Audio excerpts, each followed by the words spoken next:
Bonjour à tous et bienvenue sur le podcast Cardano français. J'espère que vous allez bien et que votre semaine se termine en beauté. Alors, la première chose que je veux vous souhaiter, c'est une bonne année 2025, la santé en priorité et beaucoup d'argent par la suite parce qu'évidemment, si on n'a pas la santé, on ne peut pas profiter de son argent. Mais je vous souhaite vraiment la santé, beaucoup de bonheur et le meilleur pour 2025. 2025 qui va être une année assez difficile parce que justement, ça va être l'année cruciale où on va devoir justement faire le maximum de gains et vendre au bon moment. Mais ça, je vous en parle dans la vidéo. Alors, j'ai été absent quelques semaines et je m'en excuse. Le début d'année est toujours un petit peu difficile de se remettre dedans, surtout parce que justement, mon anniversaire arrive en début d'année et justement, je veux faire un gros shout-out à ma conjointe qui m'a permis justement pour ce nouvel anniversaire de pouvoir aller voir un match NBA avec mon fils. Ça a été vraiment une super expérience et je voulais justement lui adresser ses remerciements et tout le bonheur dans cette vidéo, première vidéo de l'année. Alors voilà. Euh, Vous le voyez donc 2025. Le marché, personnellement, m'avait dit, écoute, 2025, prends ça relax en début d'année. On va être encore aux alentours de 100 000 d'ici à ce que Trump soit président américain. Et évidemment, ça a été ça. On a été au-dessus de 100 000, on est redescendu 80, 90, on est revenu 100 000, on est redescendu 95, on est revenu 100 000 et actuellement, nous sommes à 105 000. Donc, le marché me l'avait dit, là, prends ça relax en début d'année. C'est entre autres pour ça que j'ai pris ça relax en début d'année. Mais là, on voit quand même que le marché commence à être un petit peu en effervescence et on va regarder ça dans les détails. Mais je voulais surtout faire cette vidéo-là pour vous partager justement mes prédictions pour 2025 avant justement que les choses n'arrivent. Et évidemment, ces prédictions-là, je vais essayer de faire des vidéos, notamment avec mon bon ami Paul qui a fait deux vidéos, deux interviews justement avec des youtubeurs français et je veux essayer de challenger certaines choses qu'il a dit et avoir son avis justement sur les éléments que je vais vous apporter dans cette vidéo. Donc, selon moi, cette vidéo-ci va être la deuxième vidéo la plus importante de 2025. La première vidéo va être évidemment celle où je vais plus vous dire, voici l'exécution que je vais faire dans les prochains jours par rapport à mes cryptos. Mais dans cette vidéo, pourquoi je pense que c'est la deuxième vidéo la plus importante de 2025? Parce que justement, c'est cette vidéo-là où je vais vous exprimer dans le fond ce que je pense qui va se passer en 2025. Et si les choses se déroulent évidemment comme prévu, à ce moment-là, ben évidemment, ce sera la vidéo à écouter et à réécouter justement pour s'assurer que vous soyez en phase avec durant toute cette année.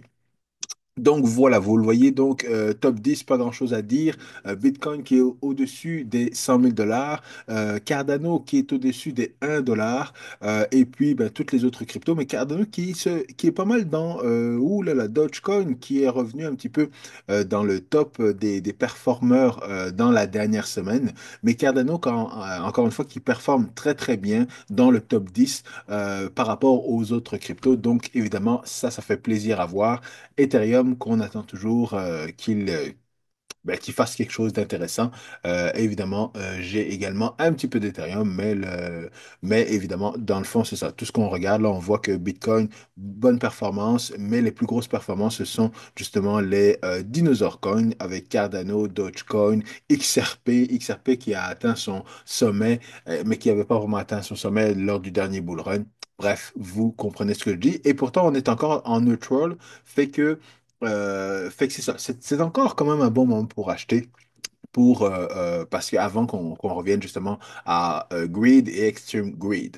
Si on regarde rapidement les graphiques, alors au niveau de Bitcoin, eh bien, comme je le disais, on est toujours justement dans cette phase où on dépasse le 100 000 dollars, mais ce qui va être intéressant, surtout sur Bitcoin, c'est de s'assurer, comme vous le voyez là, que la barre des 100 000 dollars devienne un support et non une résistance. Alors, vous le voyez justement, justement, depuis qu'on a atteint le 100 000 $, Bitcoin a surtout, ben, depuis qu'on a atteint les 100 000 $, Bitcoin, la ligne a été surtout une ligne de résistance. Alors, vous le voyez une fois ici.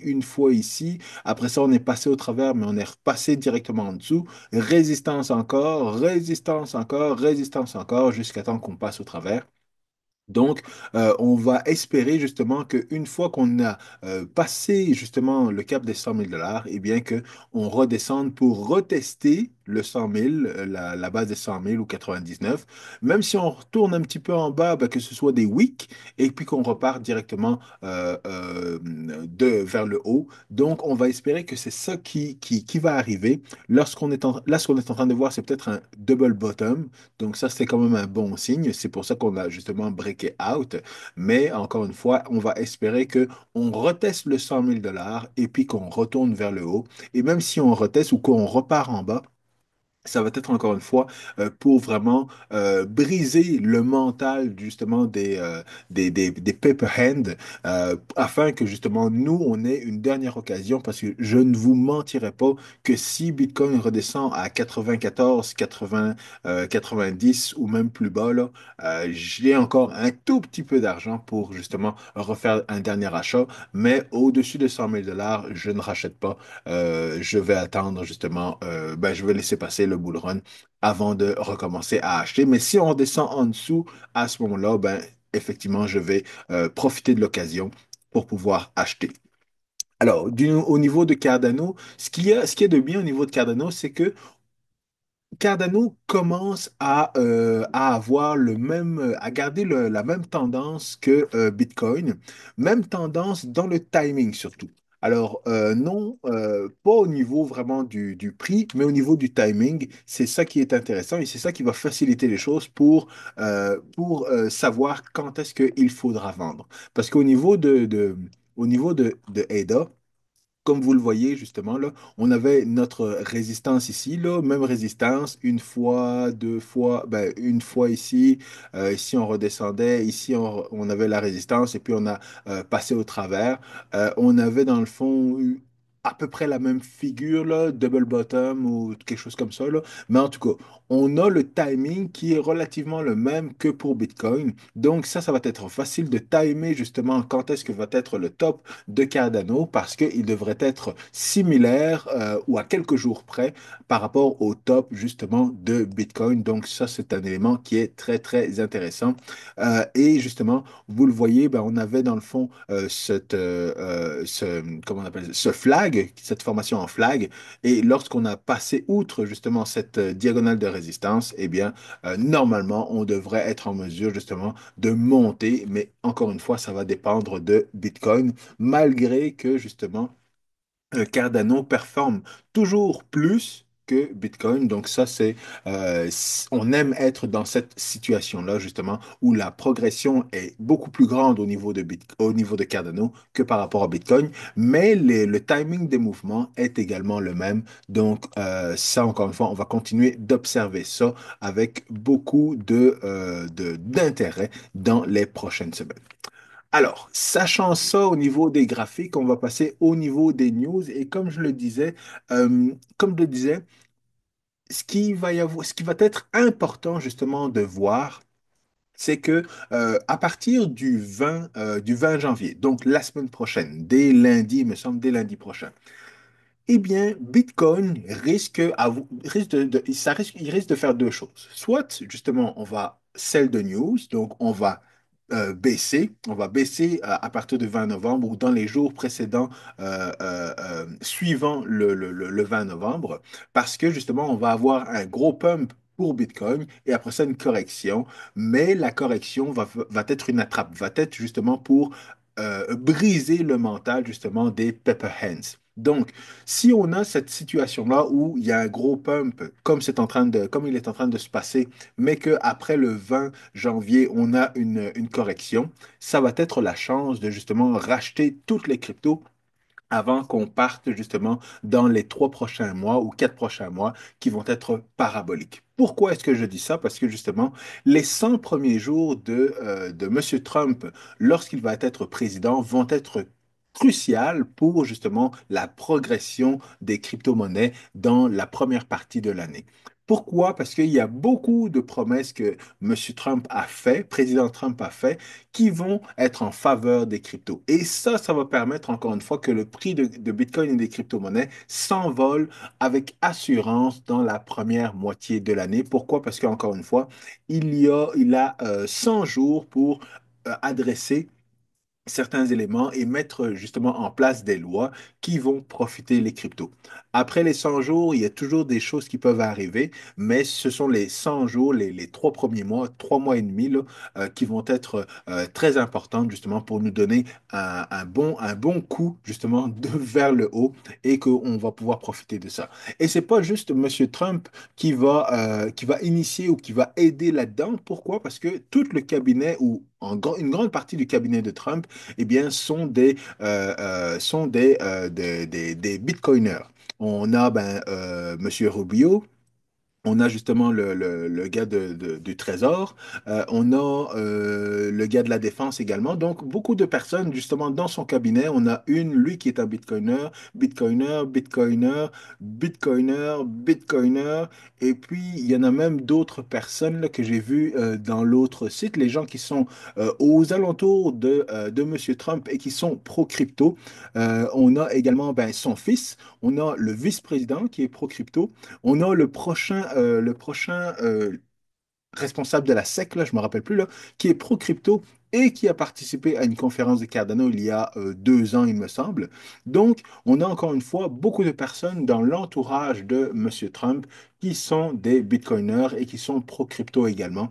Donc, encore une fois, ça va faciliter non pas nécessairement l'adoption des cryptos, mais de mettre en place des règles pour faciliter justement, encourager les entreprises justement à adopter les crypto-monnaies ou à développer justement des applications à l'aide de la blockchain.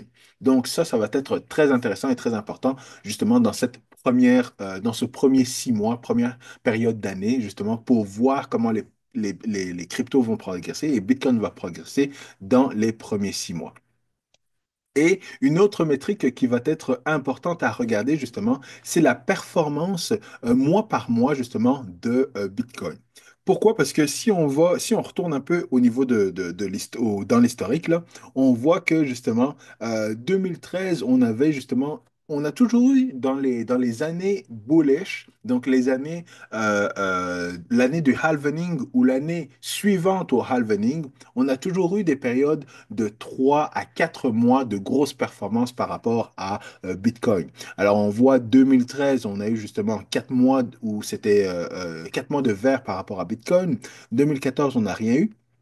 En 2017, c'est ça. On a eu un 5 mois, donc 5 mois de vert au niveau de Bitcoin. Et après ça, on a eu un 3 mois de vert au niveau de Bitcoin. 2021, c'est la même chose. 2021, on a eu janvier, février, mars de vert. Et justement, l'année juste avant, on a eu justement un 3 mois de vert également. Même chose ici, et c'est là que c'est un petit peu plus difficile, là, parce qu'on voit que 2023, on a eu 3 mois, on a eu 4 mois, 2 fois 4 mois de vert en 2023. En 2024, on a eu 3 mois et 2 fois 3 mois. Donc, ce qu'il va falloir observer, là, au niveau de 2024, c'est qu'on risque d'avoir justement de suite 3 à 4 mois de verre 2 fois dans l'année. Et justement, ma stratégie, encore une fois, c'est d'essayer de prendre des profits aux alentours du mois de juin. Pourquoi aux alentours du mois de juin? Parce que justement, si on évalue un petit peu, encore une fois, non pas les vraies choses qui vont arriver, mais plus la spéculation aux alentours de Bitcoin, c'est que, encore une fois, à partir du 20 janvier, on va avoir 3 mois et demi, où là, normalement, président Trump va mettre en place des règles pour faciliter l'adoption et l'utilisation de la blockchain et des crypto-monnaies. Donc, à partir de fin janvier, on va dire février, mars, avril, peut-être le mois de mai, mais au mois de mai, qu'est-ce qu'il va arriver? Eh bien, on aura bientôt la conférence Bitcoin 2025. Donc, à Bitcoin 2025, il y a toujours beaucoup d'annonces qui vont faire en sorte de dire, hey, attention, voici une des présentations, ou voici les sujets dont on va parler à Bitcoin 2025 et ainsi de suite, là.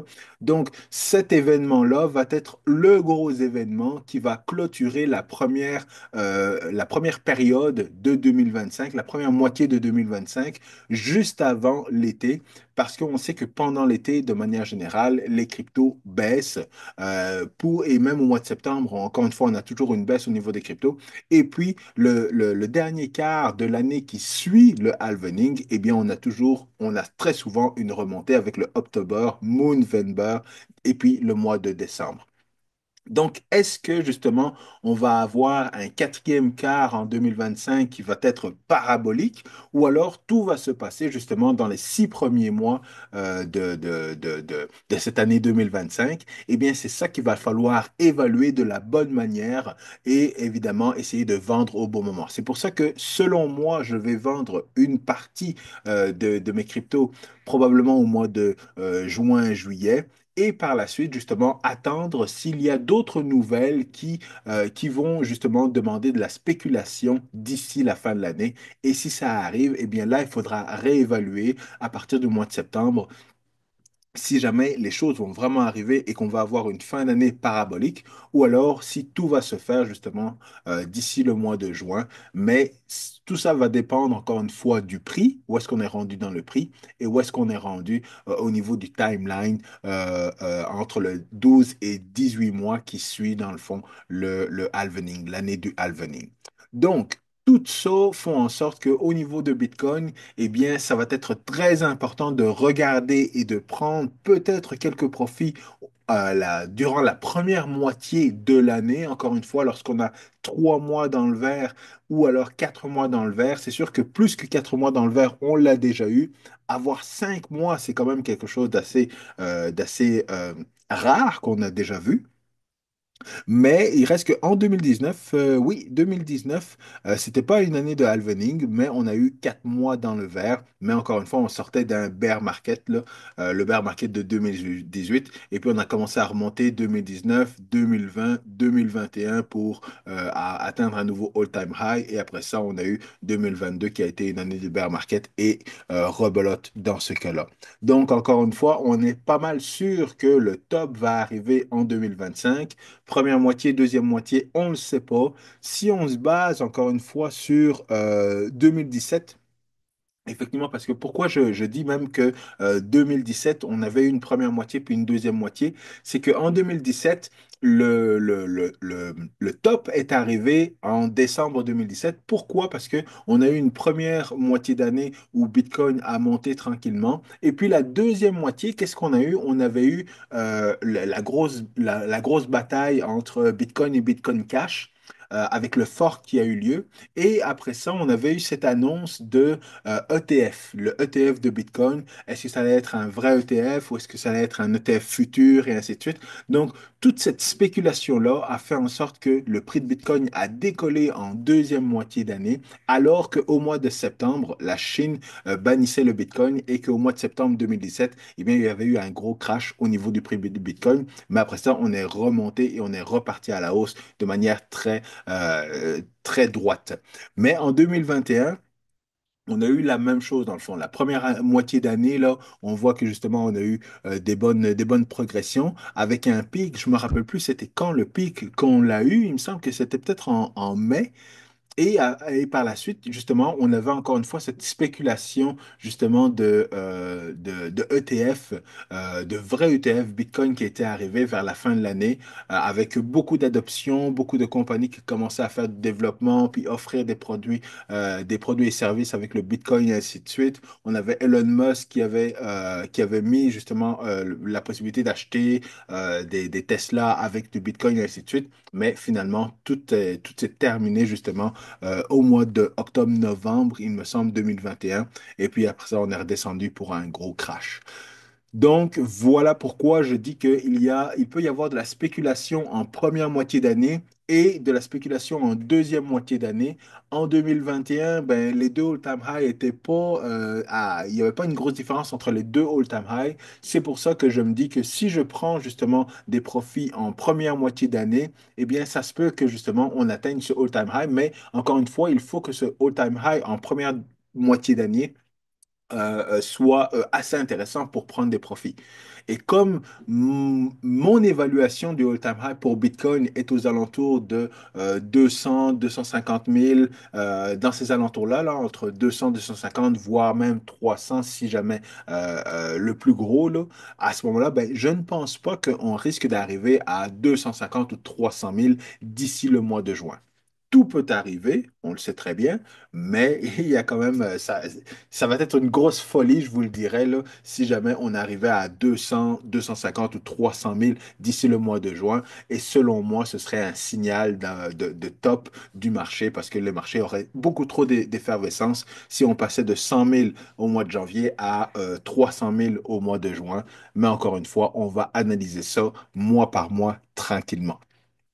Alors, du côté de Cardano, qu'est-ce qui ferait en sorte justement que Cardano justement arriverait à son top également justement au mois de juin ou en première moitié ou alors en deuxième moitié d'année? Eh bien, il y a beaucoup de choses à regarder du côté de Cardano. Comme quand on regarde également dans le passé, Cardano, ben 2017, c'est à ce moment-là que Cardano est arrivé, fait qu'on ne peut pas vraiment évaluer 2017 parce que Cardano est arrivé sur les exchanges ou alors on a de l'historique à partir du mois d'octobre ou novembre, il me semble, novembre 2017. Donc on ne peut pas se fier sur ce bull run-là. Si on regarde les années suivant ce bull run-là, eh bien, on peut voir justement que à chaque fois qu'il y avait une annonce au niveau de Cardano, que ce soit Shelly, que ce soit Gogan, que ce soit même ben, pas l'année dernière, ben oui, en décembre dernier avec Voltaire, on peut voir que lorsqu'il y a une annonce au niveau de Cardano, le prix des DAO va monter et après l'annonce, eh bien, on va avoir un crash, une correction. Et encore une fois, c'est ce qui risque d'arriver. Pourquoi? Parce que d'ici justement, d'ici le mois de juin, d'ici Bitcoin 2025, cette conférence-là, eh bien, Bitcoin à Cardano va profiter de toutes les bonnes annonces que Bitcoin va avoir. Pourquoi? Parce que justement, il a été mentionné plusieurs fois que Charles Hoskinson va faire partie justement des conseillers qui vont peut-être aider justement le gouvernement américain à avoir Bitcoin sur leur balance sheet. Donc, avoir une stratégie de réserve de Bitcoin en plus d'avoir de l'or et de l'argent, puis ainsi de suite et ainsi de suite. Donc, toute cette attention qu'il va y avoir sur Charles Hoskinson, qui va aider et qui est ami avec plusieurs personnes justement au niveau du cabinet de M. Trump, va faire en sorte de profiter à Cardano et va faire augmenter Cardano de la même manière que ça va faire augmenter Bitcoin. Donc ça, on le sait déjà et ça, encore une fois, il faut être à l'affût de tout ça parce que justement, on va avoir des plus grosses progressions au niveau de Cardano que par rapport à Bitcoin et on l'a vu déjà dans les dernières semaines. Ce qu'on va avoir également, c'est que IOHK va mettre un gros focus en 2025 sur différentes choses. Et les choses sur lesquelles IOHK va mettre l'emphase sont des choses quand même très, très importantes et, que je retrouve ça, excusez-moi. Donc, il y avait, oui, c'est ça. Donc, les choses sur lesquelles ils vont mettre beaucoup d'emphase, c'est justement le DeFi au niveau de Bitcoin.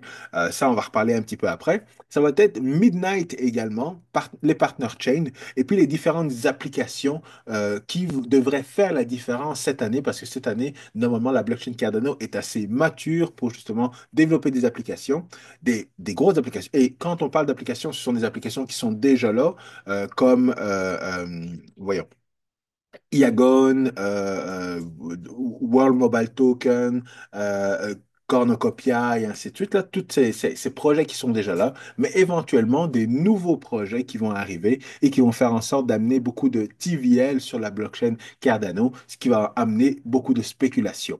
Mais notamment, si on parle juste de Midnight, dépendamment à quelle date le projet va sortir, on sait qu'il va y avoir justement un airdrop au niveau de Midnight. Mais on sait également que ce airdrop ne va pas se passer comme toutes les autres airdrops, où vous faites juste accumuler des ADA, ça reste dans votre wallet, et après ça, vous recevez des tokens de Midnight du airdrop. Ce ne sera pas comme ça. Il va falloir qu'on fasse quelque chose. Ça va être peut-être de staker les ADA pendant une certaine période de temps sur la blockchain Midnight. Ça va être peut-être je sais pas, d'avoir un wallet et dans ce wallet-là, vous splittez justement votre staking. Il va y avoir quelque chose à faire pour avoir justement ces airdrops-là.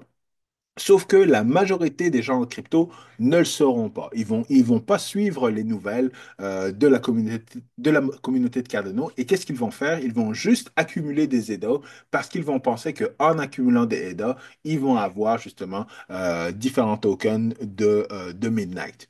Donc ça va faire quelque chose qui va faire monter le prix de Cardano. Mais évidemment, ceux qui savent comment ça va fonctionner, eh bien, ils vont quand même justement accumuler des ADA, faire le travail qui va devoir être fait et encore une fois, avoir des tokens de Midnight. Donc, tout ça, ça va faire en sorte de faire augmenter le prix de ADA.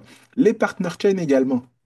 Donc, les partner chains vont permettre justement d'amener de la liquidité dans l'écosystème de Cardano et pas juste des partner chains parce qu'on sait déjà qu'il y a potentiellement des partenariats avec XRP, avec OneChain et avec d'autres différentes blockchains. Donc ça va ramener encore une fois de la spéculation. Mais est-ce que cette spéculation-là va arriver dans la première moitié de l'année ou dans la deuxième moitié de l'année? On va espérer que ça arrive en deuxième moitié de l'année parce que justement, la grosse spéculation qu'on va avoir dans la première moitié d'année, ça va être le DeFi au niveau de Cardano. Parce que même cette annonce-là, qu'on sait qu'il va y avoir un CIP pour avoir justement des smart contracts, des contrats intelligents spécialisés pour les Real World Assets, le RWA Asset. Eh bien, ça va être important que ça arrive beaucoup plus tard parce que justement, ça ne sert à rien d'avoir beaucoup d'annonces dans la première période de l'année parce que ça va juste faire monter le prix de Cardano. Et après ça, après Bitcoin 2025, eh bien, c'est sûr qu'on va avoir un crash et on n'aura plus aucune spéculation pour la deuxième partie de l'année. Alors que Bitcoin, si Bitcoin continue à monter dans la deuxième période de l'année, eh bien, on n'aura plus rien justement pour encourager le prix de Cardano à monter et à suivre Bitcoin durant la deuxième partie de l'année. Donc, c'est pour ça que justement, toutes ces nouvelles-là, par rapport à Midnight, par rapport à Partner Chain, par rapport à ce nouveau contrat intelligent qui pourrait amener encore une fois beaucoup d'autres applications en lien avec des vrais actifs réels, justement, eh bien, ça devrait être des news qui arrivent justement ou de la spéculation qui arrive justement en deuxième partie d'année. Ce serait beaucoup plus profitable pour nos portefeuilles, bien entendu, parce que pour les puristes ou pour ceux qui aiment la blockchain Cardano, eh bien, ça va juste arriver lorsque ça va arriver. Alors, si on met l'emphase sur la première moitié d'année de Cardano, évidemment, ça va être justement l'application, la démo DeFi qui va être faite à Bitcoin 2025. Alors, cette première application, cette première démo va être très importante. Pourquoi? Parce que justement, elle va démontrer le potentiel de Cardano à amener justement à s'intégrer à la blockchain Bitcoin et à ramener beaucoup de liquidités sur la blockchain Cardano. Et ça, c'est quelque chose de très important. Et euh, justement, c'est dans le tweet que Charles Hoskinson mentionne justement qu'il va être en partenariat avec Fairgate pour pouvoir développer cette preuve de concept. Et encore une fois, je veux mentionner que ça va être une preuve de concept, que ce ne sera pas un produit commercial à la fin, justement en mai 2025 ou juin 2025. Je ne me rappelle plus quand est-ce qu'est Bitcoin 2025 à Las Vegas. Mais justement, ça va être une preuve de concept. Et donc, cette preuve de concept-là, ça va être important justement de garder de l'intérêt, encore une fois, jusqu'en mai. Ben, on le dit ici, justement, jusqu'en mai. Et par la suite, ce sera justement de promettre probablement un produit fini ou un produit commercial plus tard dans l'année, encore une fois, pour continuer à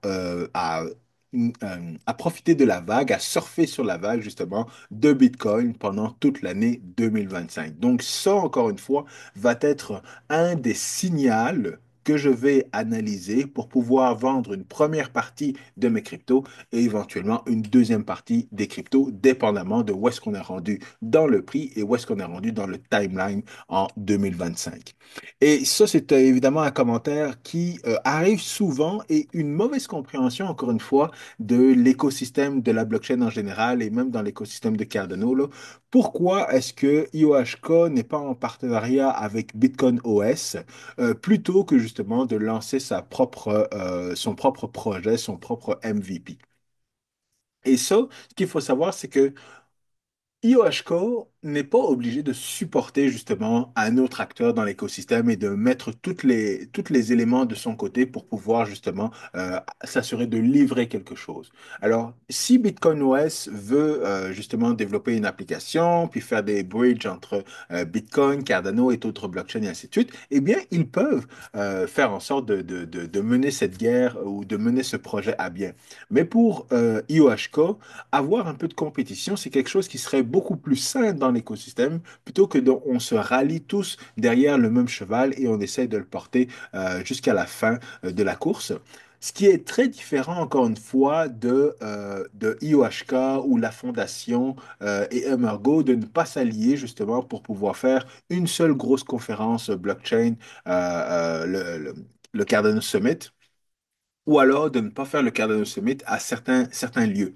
Pourquoi? Parce que à ce moment-là, on dilue encore une fois la communauté qui devrait être une grosse communauté et qui devrait justement être à un événement local où tout le monde où tout le monde est présent justement à cet événement-là, parce qu'encore une fois, nous ne sommes pas assez gros pour faire différents événements à différents endroits et avoir un grand nombre de personnes. Euh, Bitcoin est capable de le faire et encore. Ethereum est capable de le faire et encore. Solana ne le fait pas. Solana a toujours un gros événement où toutes les fans et la communauté de Solana justement se rallient. Alors que nous, l'année dernière, eh bien, on avait l'événement à Dubaï et l'événement justement en Argentine. Et au final, qu'est-ce qui est arrivé? Ben, la Fondation Cardano a eu un partenariat en Argentine parce que, ben, on l'a vu, j'en parlerai dans une autre vidéo, mais comme vous le voyez, si on avait fait cet événement le Cardano Summit en Argentine, on aurait toute la communauté qui se serait joint en Argentine. Ça aurait fait un gros événement. Et encore une fois, ça aurait fait quelque chose de magnifique. Et probablement que ça aurait développé beaucoup plus de partenariats ou beaucoup plus de possibilités pour la communauté, les développeurs et ainsi de suite en Argentine. Mais en ayant fait deux événements, un à Dubaï et puis un en Argentine, eh bien, peut-être qu'on a manqué certaines opportunités. Mais encore une fois, ça, c'est juste mon avis. Donc, encore une fois, pour revenir à notre sujet principal, dans la première moitié justement de l'année, on va avoir cet événement-là, Bitcoin 2025, en mai, qui risque d'attirer beaucoup qui va amener beaucoup de visibilité au niveau de Cardano. Le prix d'or risque de monter et malheureusement, c'est probablement à ce moment-là que je risque de vendre une première partie de mes gains. Pourquoi? Parce que j'ai peur que justement cet événement-là marque le top au niveau de Cardano et qu'après ça, justement, le prix crash jusqu'à la fin de l'année. Ce sont des événements qui sont déjà arrivés dans le passé. On arrive au top avec Shelly et après ça, le prix de Cardano crash. On arrive au top avec Gogun et puis le prix de Cardano crash. On arrive à un certain top au niveau de Volter et puis le prix de Cardano crash. Donc, ce sont des choses qui arrivent. Et même si Bitcoin remonte en deuxième partie d'année, notamment en 2021, où on a eu le top avec les contrats intelligents. Après ça, le prix de Cardano a baissé jusqu'à la fin de l'année. Alors que Bitcoin a eu son sommet au mois de novembre 2021, mais le prix de Cardano n'a pas suivi justement la tendance de Bitcoin. Donc, c'est ça qui me rend un petit peu fébrile et qu'il va falloir analyser. Pourquoi? Parce qu'encore une fois, Cardano IOHK va sortir une démo. Ce ne sera pas un produit final, ça va être une démo. Donc, ça va être quelque chose où les gens vont être super hypés par rapport à Cardano, par rapport à Bitcoin et ainsi de suite. Mais après ça, est-ce que IOHK va être en mesure de livrer la marchandise d'ici la fin de l'année? C'est là qu'il va falloir bien évaluer les choses et justement prendre un risque calculé de se dire, OK, je vends une partie et si jamais le futur annonce de bonnes choses, eh bien, à ce moment-là, Cardano va pouvoir continuer à surfer sur la vague avec justement Bitcoin et la tendance et ainsi de suite pour savoir en deuxième période d'année qu'est-ce qui va faire en sorte que le prix de Bitcoin va continuer d'augmenter jusqu'à la fin de l'année et que Cardano va profiter de cette montée également. Alors évidemment, toute la responsabilité n'est pas au niveau de IOHK ou de la fondation et ainsi de suite. On a d'autres projets, comme on le disait également, comme Bitcoin OS, qui a le potentiel, encore une fois, d'aider justement le prix de Cardano à augmenter dans la prochaine année. Pourquoi? Parce que un des gros projets au niveau de Bitcoin OS, c'est de créer une interopérabilité entre Bitcoin et Cardano. Donc, si à Bitcoin 2025, IOHK fait une démo, que cette démo est un gros succès, et que par la suite, justement, Bitcoin OS, ou qu'au même moment, Bitcoin OS fait aussi une démo, démontre une interopérabilité avec justement leur blockchain, leur coin, et ainsi de suite, eh bien, encore une fois, ça va être un double succès pour Cardano. Mais encore une fois, il va falloir attendre le produit final autant pour Bitcoin OS que pour IOHK. Et donc, c'est là qu'on se met à risque que le prix de Cardano redescende et qu'on puisse perdre notre chance justement de ne pas avoir vendu au top au niveau du prix de Cardano. Comme je le disais également, on a également Midnight. J'en ai quand même assez parlé, mais Midnight, il va falloir savoir quand est-ce que ça va arriver justement, cette airdrop. Est-ce que ce sera en première partie d'année? Est-ce que ce sera en deuxième partie d'année? Ce sera à voir quand est-ce que ça va se passer. Sinon, évidemment, on va avoir toutes les activités de la Fondation Cardano. J'en ai pas beaucoup parlé parce que pour moi, tout ce qui s'est passé au niveau de la Fondation Cardano, les chicanes et ainsi de suite, là, les problématiques, pour moi, c'était vraiment du bruit sur la ligne. Je veux rester concentré sur le prix, sur les charts parce que, évidemment, j'aime le projet Cardano. Je ne quitterai pas cet écosystème-là, mais c'est pas vrai que je suis dans la blockchain et dans les crypto-monnaies juste pour la technologie. Donc, il faut que je sois concentré, il faut que nous soyons concentrés justement pour pouvoir maximiser les profits, tout en supportant justement l'écosystème que nous aimons beaucoup. Mais encore une fois, tout ce que la Fondation Cardano fait, réalise, eh bien, ce sont des choses qui vont profiter justement à la blockchain Cardano. C'est sûr que je suis pas toujours d'accord avec ce qu'ils font, mais encore une fois, je sais que la tendance qu'ils prennent, et ça, je vous en avais parlé, évidemment, ça fait plusieurs semaines, là. C'est une tendance qui ressemble plus à une entreprise, à une start-up, oui, c'est ça, une entreprise privée, plutôt qu'à une fondation. Mais encore une fois, là, ce sera à voir. Probablement qu'ils ont fait leur devoir en termes de régulation pour respecter la régulation, pour respecter toutes les règles juridiques pour une fondation, parce que, encore une fois, là, ils font pas mal de choses qui ressemblent, selon moi, à IOHK, le même concept que IOHK, donc une entreprise blockchain plutôt qu'une fondation. Alors, la dernière chose, ce sur quoi je veux vous laisser, encore une fois, c'est justement l'analyse. On ne peut malheureusement pas faire la même analyse au niveau de la blockchain Cardano, que en lien avec la blockchain Bitcoin, parce qu'on voit que justement, comme je le disais là, 2017, là, on était sur la fin du bull run, donc on a eu des chiffres fou. 2020, l'année du halvening, eh bien, on a eu justement des 4 mois dans le vert et tout ça. Ça, c'était quand même le fun. Là, on voit en fin d'année 2021, on a commencé 2021 en fou avec 4 mois dans le vert, mais par la suite, on n'a plus jamais eu justement plusieurs mois dans le vert, à part au mois de août, donc juste avant que Gauguin arrive, on a eu notre pic et après ça, bah, c'est retombé à plat, et on a été à plat jusqu'à maintenant. Donc encore là, il va falloir vraiment observer quand Bitcoin va avoir 3 à 4 mois de vert de suite, là, c'est à ce moment-là que probablement qu'on va avoir la même chose au niveau de Cardano, mais il va vraiment falloir observer ça justement dans la première période de l'année et ensuite dans la deuxième période de l'année. Alors, j'espère que vous avez aimé la vidéo. Je termine là-dessus et je vous souhaite un bon week-end, un bon début d'année. À très bientôt. Peace.